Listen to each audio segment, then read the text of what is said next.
104.7 IFM. Report!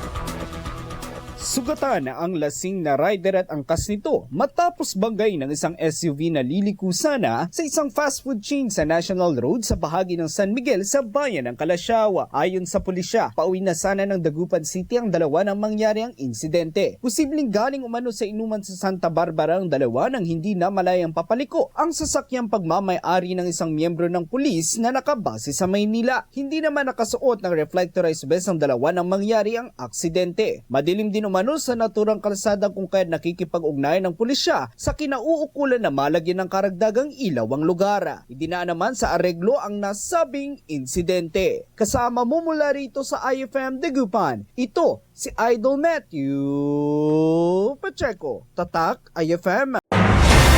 IFM News. IFM News. IFM News.